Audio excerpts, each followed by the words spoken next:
ሴት በሉት ሁሉ ነገሩ ሙያው የሚገርም ነው። ምግቡ ሲጣፍጥ በጣም ባለሙያ ነው። ሙያው እንደ ሴት ነው። ባህሪውስ ስትሉ ያው እንደ ሴት ነው። አነጋገሩስ ድምፁስ ስትሉ ያው እንደ ሴት ነው። ለምን እንደዚህ ሆነ? ጾታው ብቻ ወንድ ሆኖ ጺም ያለው ሴት ለምን ሆነ? ድምጸቱ ራሱ ድምፁ አወጣጡ ድምፁ ራሱ ምናምን አይነት ነገር በቃ እንደዚህ ነው የሚያወጣውና ሙሉ በሙሉ እንዴት እንደዚህ ሊሆን ቻለ? ምንድነው ይሄ ምክንያቱ ሲባል መጀመሪያ በቡዳ የበላችው እቺ ሴት ስለሆነች ነው፣ ወሬኛዋ ሴት ስለሆነች ነው። የሷ መንፈስ ደግሞ እሷ ላይ ያለው መንፈስ ደግሞ ባል እንድታገባ የማይፈልግ መንፈስ ነው። ስለዚህ ብዙ ጊዜ ሴት ዛር መንፈስ ያለችበት ወንድ ልጅ ያቺ ሴት ዛር መንፈስ ደግሞ እንደ ሚስት ሆና የምትቀመጥ ከሆነች ላይ ያለችው ግለ ወሲብ በማስፈጸም ዘሩን ታስፈስሰዋለች። ወይም ደግሞ በጣም ኃይለኛ ዘማዊ እንዲሆን ትዳር እንዳይዝ ብዙ ሴቶች ጋር እንዲሄድ ግን ሀብት እንዲኖረው ገንዘብ እንዲኖረው እንዲጠጣ እንዲበላ ምንም እንዳይጎልበት ታደርጋለች። ከዛ ደግሞ ደም እንዲያስቀምጠውና ደም እንደዚህ እንደ ሴቶች ማለት ነው ሽንት ቤት ሲቀመጥ ደም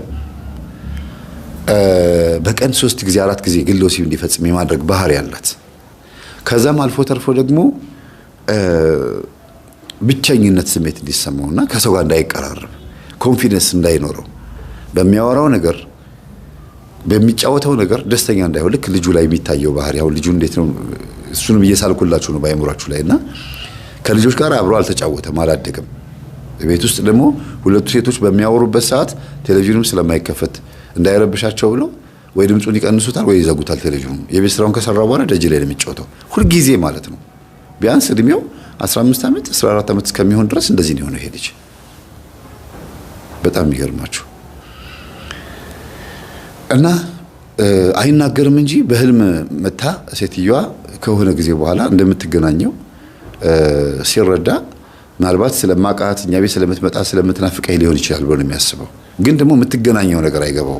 በህልም መታ ትገናኘዋለች። በስራቱ አብራው ነው የምታድረውና አንድ ቀን ለእናቱ ነገራት።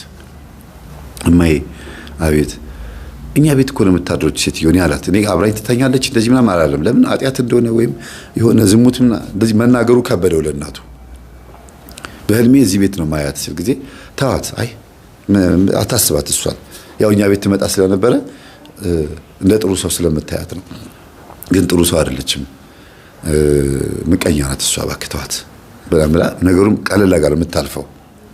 አንዳንዴም ከእንደዚህ መምህር እንዳለው ቡዳ መንፈስ ሊሆን ይችላል። አንዳንዴ ደግሞ ከእናት ከአባት የተላለፈ የዛር መንፈስ ወይ የአይነ ጥላ መንፈስ ሊሆን ይችላል። አብዛኞቻችን ግራ እንጋባለን።